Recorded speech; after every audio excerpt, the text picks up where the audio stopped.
Let's talk about the County Country Advisory Committee Year in Review. This is something I really, I like to do this. Sometimes we do it at the board level. Sometimes we do it at the committee meeting. But I decided this time that what would be really great was to give everybody within the reach of our emails the links to everything we talked about over the past year. And it also lets us look at stuff and come to the conclusion, are we really doing things and talking about things that the public wants to know about? Because that's our whole reason for being here. So we have, I just want you to know that as far as these activities, and we're not complaining, by the way, because I just want you to get some kind of an idea of what it takes to put this stuff on. We have 11 meetings a year. We're always dark in December. But every month we come and set this up and tear it down. So if we average 3 hours per person per meeting to do that, that's a fair amount of time. And this year, we provided 22 hours of presentation. That's really amazing. We averaged about 80 slides per meeting. So we have almost 900 slides that we put together. 2019 resulted in 48 plus 6, so that's 54 videos, if you include the ones we're going to post for this meeting, that'll be out on YouTube. And we never take any of them down, so you could go back and look at them from years past. And every month, when we're done with this, and we do some post-processing, we cut the meetings up, we bookend the end of them. I go through it and make sure that the audio, that you can hear everything. I try to boost up the audio where it's low, or in some cases take out the rain that occurred in that one meeting. It takes about 4 to 10 hours per meeting. So, like I said, we're not complaining. This is something we love to do. We wanted you to know about what it takes, and we wanted to look at the year's accomplishments. So in January of 2019, you might remember, we talked to the Bridge to Home folks. And part of this has to do with the fact that they want to open a year-round shelter. Is it open yet, year-round? I don't think so. And you realize that they have been playing this game for 20 years. And every year they said, next year we're going to open a year-round shelter. And it's never happened. But besides not having a year-round shelter, they're not even hooked up to city water or the city sewer system, right? So Mike Foley was good. He's the new guy that's running it. He came and he gave us a pretty good presentation of what was going on. And I thought that's the reason why we called him here. Then we had some unknown guy, Rick Drew, come and give us a hi, Rick. Come and give us a presentation on what was happening with new tax laws, so that we all knew who was going to pick our pocket this year. And then that's when we started talking about the landscaping and streetlight issue and the details of what's to be done. Now, if you remember, this was kind of a scam. I thought it was a city scam. I thought it was the most disingenuous thing the city has ever done. And what they did was, we have 2 streetlight districts. Remember, we have one formed by the county before the city was a city, and then we have one formed after the city became a city, when the county said, we're not going to take care of this anymore. We'll just leave this one part that we have as it is, and you add a new section to account for what you have. And the county was paying with a part of your ad valorem tax off your property tax. So now the city said, oh, my gosh, you guys in the old district, in your special part of your property tax are only paying $12. These other guys are paying $85 or $81, whatever it was, because they're paying for the whole thing. So we should raise yours, right? And they also sent out something that said, but don't worry about it, because in most cases we're going to give you a reduction. Remember that? Well, just wait. And then, of course, if you're really bored and you want to fall asleep watching something, you can always watch the agenda with me doing it. In February, we talked about the Newhall Family Theater. remember that the city council and the county put a great deal of money into the Newhall Elementary School auditorium and decided to call it the Newhall Family Theater. Tom Lund's salary of $75K a year is being funded by the city. And so Tom was open enough to come talk to us about exactly what was happening there, and I thought it was very informative. Also, the CHP came to our meeting to talk about what they do, and this guy named Josh Greengard, I mean, he was just here just a minute ago, came and gave us a presentation based on what that was. And then the Lighting and Landscaping District last word was in February, and why it was the last word, and what the deception was, and why it was in plain English, was because people were discovering that when they said they were going to give them a reduction, it wasn't a reduction in the amount they were paying. It was a reduction in the amount they could charge if they raised everything to the amount. And most people weren't paying that. And if they actually implemented what they were sending out, it would be an increase. And when they started getting calls from Fair Oaks, who had been overcharged to such a degree that they're not charging them anything because of all the money they're holding, it all backfired, and they canceled. Remember, they canceled the ballot. All right. So when they canceled the ballot, but they're still going forward, and they're still changing out all street lights to LEDs. This is supposed to give us this big, huge savings that they're supposedly going to return to the community. Well, I'm waiting. We're going to talk about it. I got an email today from a gentleman that said, I came home from vacation, and all the street lights are bright white in my neighborhood. What happened to my nice, cool, yellowish street lights? And I sent him back an email, said, City Council voted to do this early in the year. The LEDs are daylight. They're a daylight color, and they're that way because they're the most efficient. And your only alternative is to go complain at City Hall. Because when he called City Hall, the staff people said, "Nah, you just have to get used to it." So I said, if you don't like that answer, go down and try public participation. Also, there was a history of President's Day. As I remember, I was a little frustrated in the fact that there are so many people now that are changing history. I wanted to do something that said, this is really what President's Day is about. And of course, I always talk about the agenda. In March, Skyline Ranch gave us a project update. They had been to our meetings in the past quite a bit. And the last time before this that they had been in the meeting, they talked about the Skyline Ranch Road that was going to come down with the housing development going off both sides of the road. And since then, for whatever reason, the plan has changed.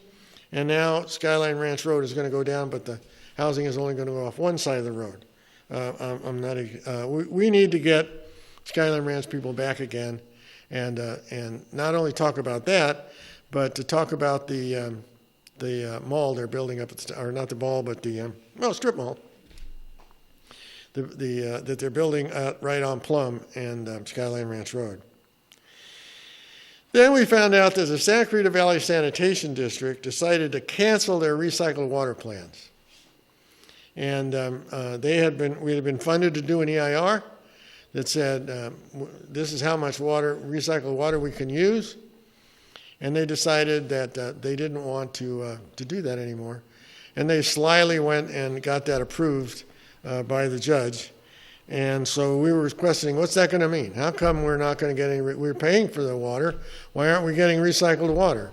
And we ended up finding, I don't remember if it was in this presentation or the next one that you're going to see, we found out that there's a contract that SCV Water has with the sanitation district now, and they are not using all of the water that they are contracting for.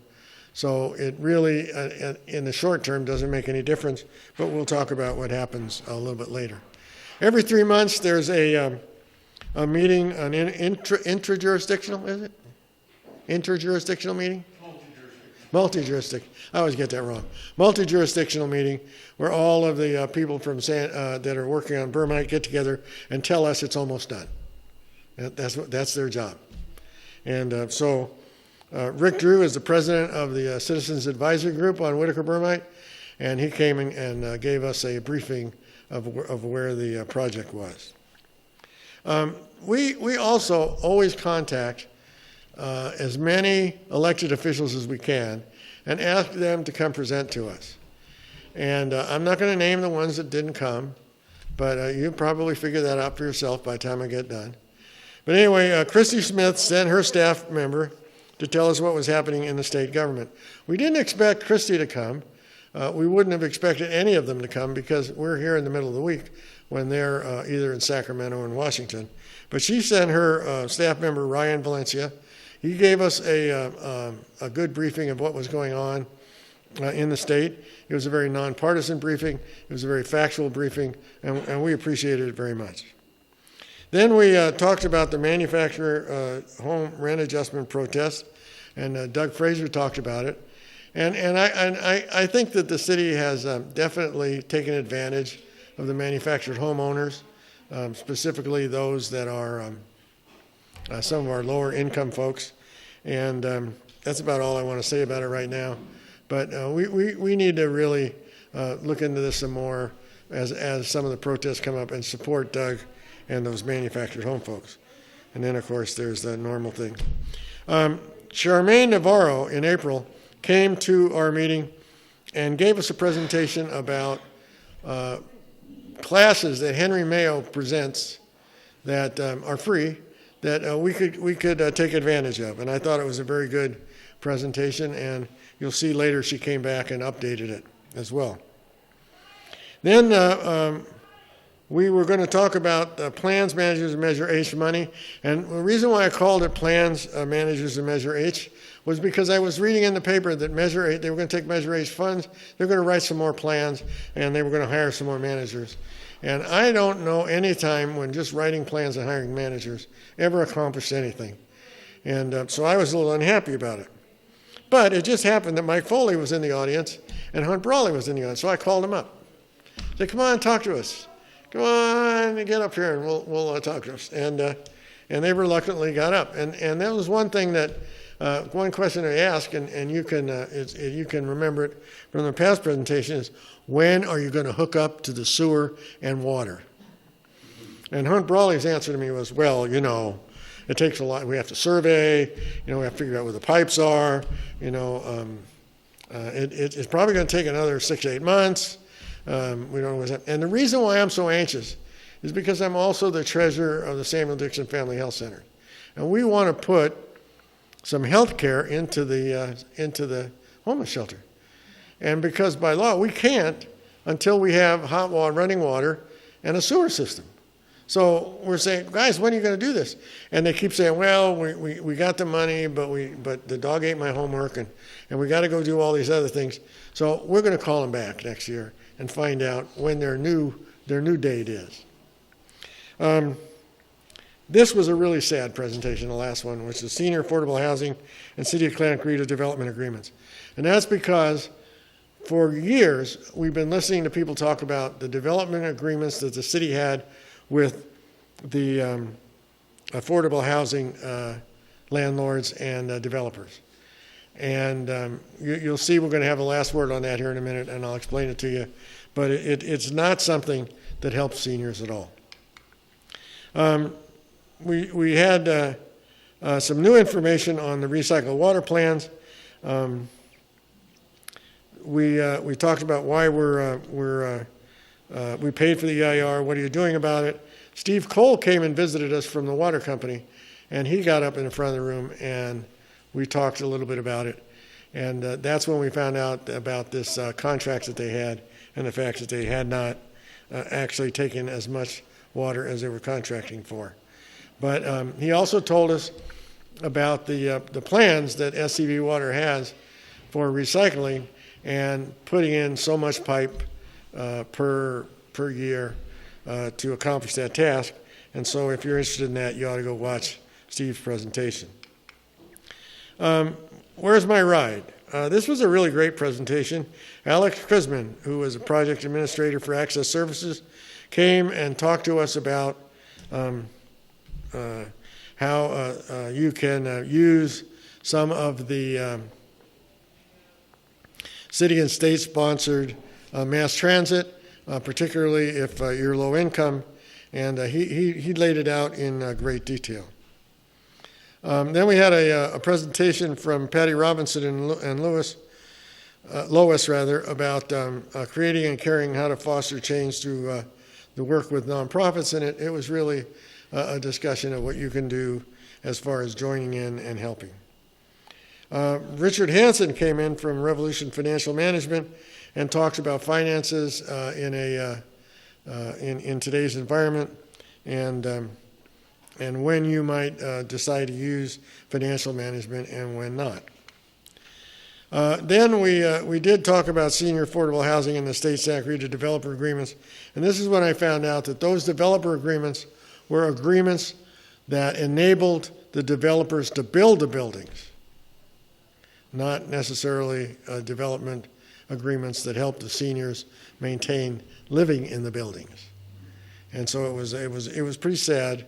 But once you understood once you understood the city's definition of terms, and they come back and explain it to you with redefining the terms the way they see it, then you can understand what it said. And so we kind of dropped the subject after that. Latest information about Santa Clarita law enforcement. Captain Lewis was here. Great guy. He must have something going. But he was here, and he did talk to us about what the latest things that were going on in Santa Clarita law enforcement. Then I had a presentation on, is it possible to understand the city yearly budget? And that's when I went through the yearly budget and tried to understand what the capital improvement program actually said. But then unfortunately later on when I met with Striplin and Oviedo and learned how they define terms, it became as clear as mud. No, it became clear what they're doing, not necessarily that we like it. That month there was a tour of the SCV Sheriff Station with the Sheriff Foundation. I went on it. It was really a great tour. Most of you, I don't know if you know, there is a memorial garden in the Sheriff Station. And when you look in the parking lot, if you're on, it's on Magic Mountain Parkway. If you're Magic Mountain Parkway, just before you get to Valencia Boulevard, and you look inside, you'll see a wall. But if you're on the other side of that wall, is the memorial garden. And then we went through the sheriff's station and we went to some of the different areas, and I thought it was a great presentation. The one things that I really pay attention to, since I'm an old department manager, is I try to listen and watch what staff is doing as they interact with other people. And even as this wasn't part of our tour, but when we got to stay there for a little bit, and I saw them bring in some unwelcome guests, people that were arriving that didn't necessarily like to be there. I thought they were treated very appropriately. So it was really good. If you're interested in the Sheriff's Foundation, I can give you more information about it. There was a report from our sheriffs, from our LA County Sheriff town hall meeting. He had a town hall meeting on June 10th. I was there. I presented to you what he said. I can't offhand remember exactly what some of the monumental things were, but we tried to make sure that you got a feeling for what happened. There was a question next about our drinking water. People were starting to complain that maybe there were things in the water that weren't appropriate, maybe or dangerous. And so when we asked the question, they sent us Mike Alvord from the director of SCV Water Operations and Maintenance, and he answered questions, and he gave us a very technical, detailed discussion of how the water is managed. And I thought it was great that the SCV Water sent a representative like that. This wasn't a PIO type person who would just give us a song and dance. This was a person that actually does work. In July, Charmaine Navarro came back. She She talked about her education classes, and she updated them because there were some new classes that she added, and I thought that was really good. And then Jonathan Ahmadi, who was Katie Hill's senior field representative, came to the Canyon Country Advisory Committee, and he gave us a presentation on what was going on in Washington, D.C. And it also was an excellent presentation. It was a nonpartisan presentation, and it was very factual. I thought it was really good. Then we talked about how our state and local elected officials are planning greater density, less parking, and worsening traffic, all to make us feel better, right? This is the idea of new requirements of the fact that they want greater density, they want less single-family dwellings, more multifamily dwelling. They believe that if you're within 1 mile of a transit center, you don't need any parking. If you're beyond 1 mile of a transit center, they want 1 parking space per unit. It's insane. We talked about it. I don't think it's really had an impact on us as of yet. Then find out if your city council answers the challenge about the yearly budget. Remember I said I tried to read the yearly budget. I went to city council, and I asked about it a couple of times, and you know, they didn't answer me. Very interesting. Neither did the city manager. So I went back to him the next time and said, guys, I'm not kidding. You guys sit up there, you 5 guys sit up there, you tell me every time I even insinuate that you might not know what's going on, you give me all these big speeches about how you review everything, how you know how everything works, everything's just marvelous. So why don't you come to the Canyon Country Advisory Committee and explain how this works, right? There you go. Manny, Mo, and Jack, they're just nothing. So finally, at one point, Ken said, "Well, I'll be willing to sit down with Mr. Ferdman." So I said, "Great." As soon as I heard that, the next day I called in and made an appointment, and that's when I met with Ken and Mr. Oviedo. In August, from Hugo Flores talked to us about, from the California Department of Insurance, talked about wildfires and insurance, and how to make sure your insurance is adequate for your property, and what was available, and how the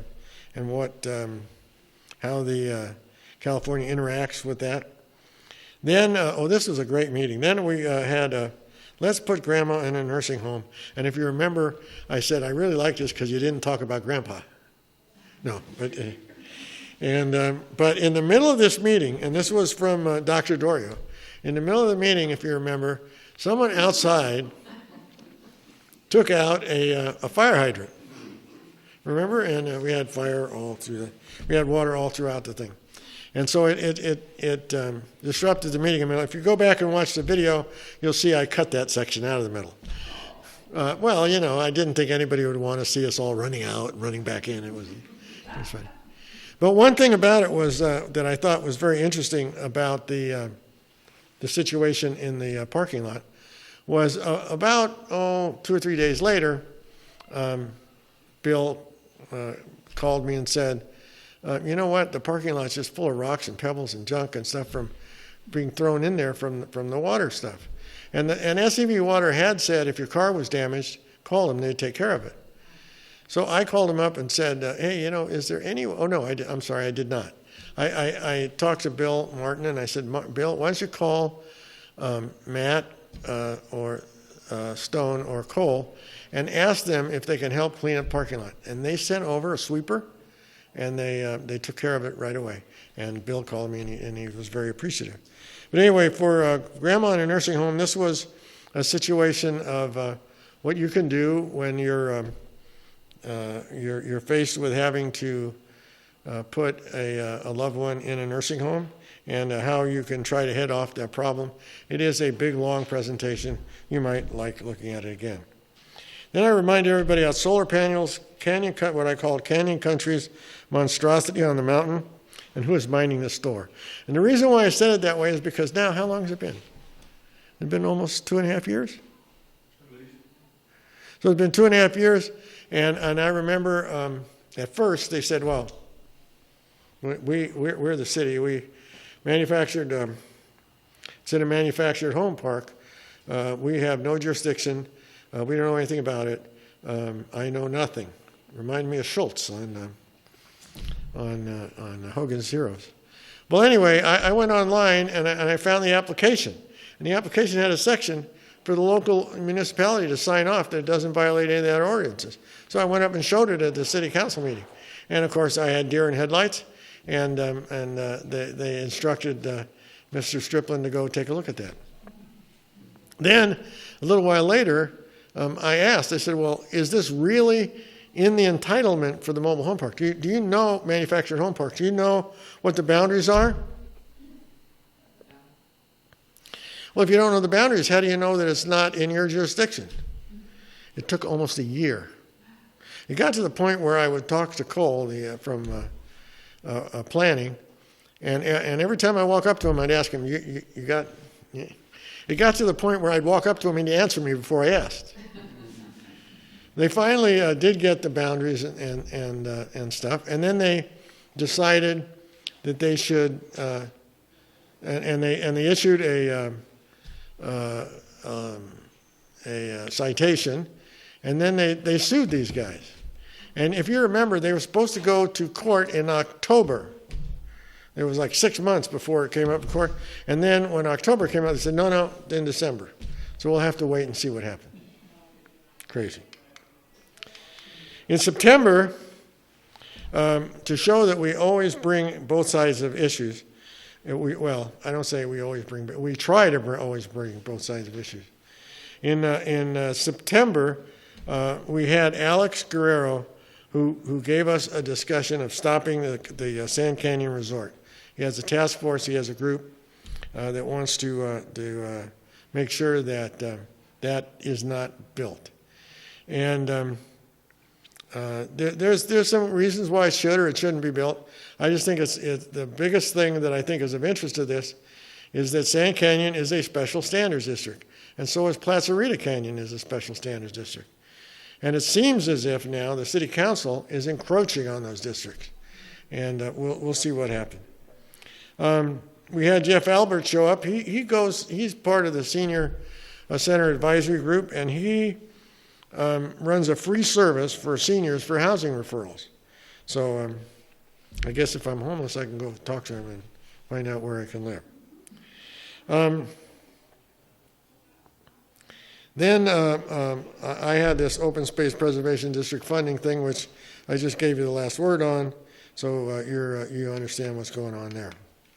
In October, we had the other side of the equation. We had Steve Kim come and talk all about his plans for the Sand Canyon Resort.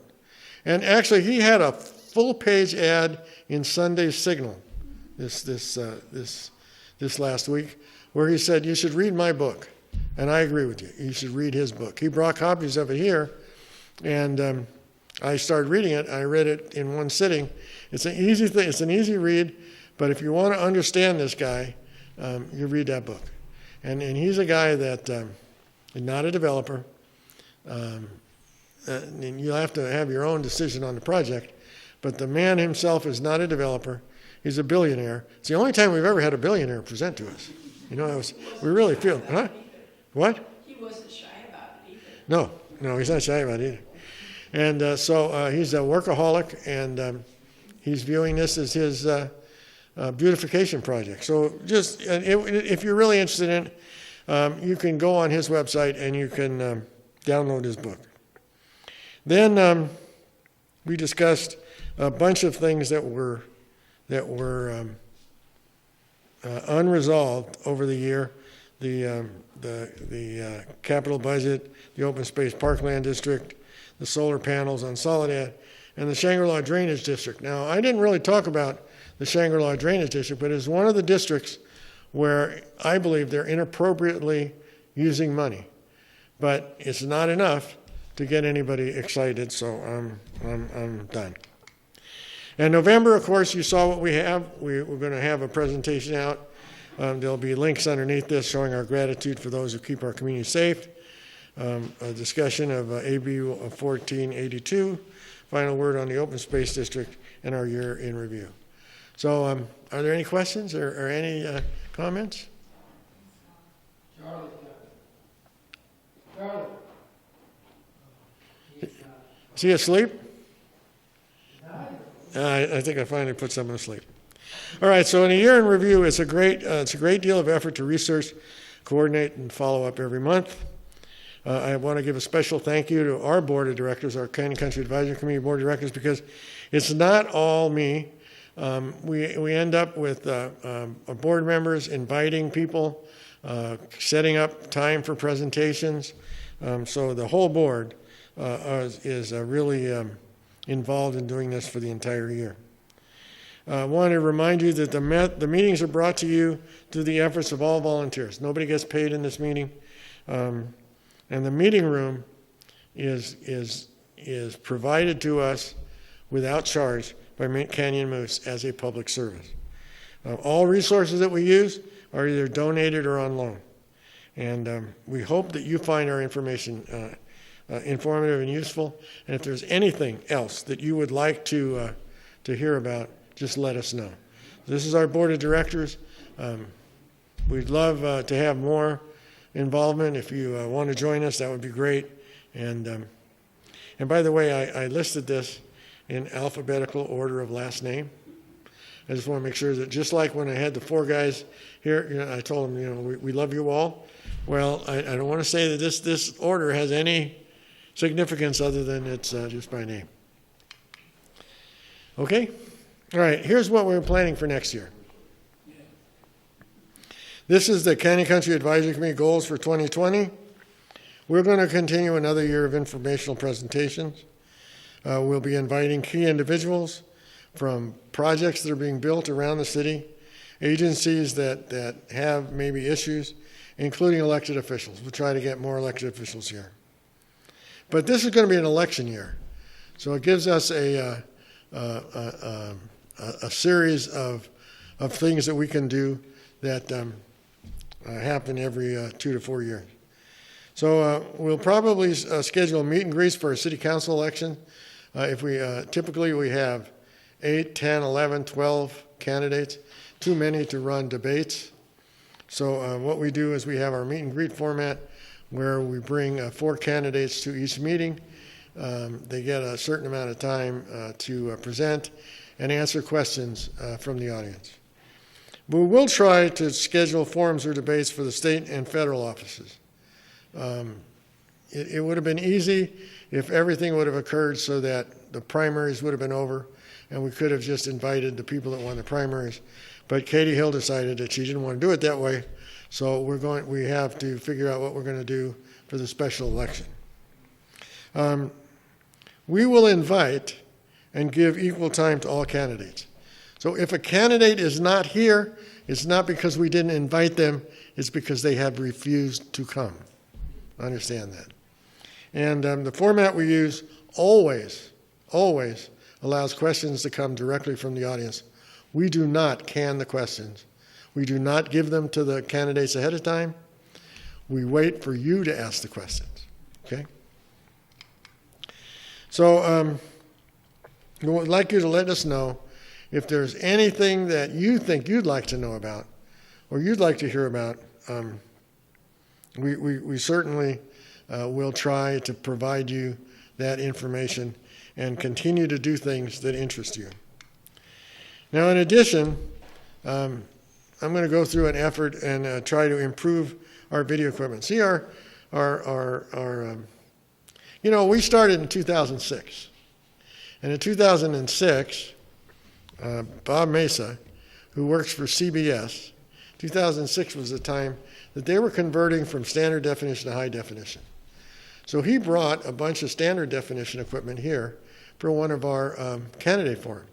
And it was really great because I remember Frank Ferry walked in and he had a camera with a lens about like this, and his eyes got big, right? But the equipment was huge. All of the monitors that he brought were those 10-inch CRT monitors.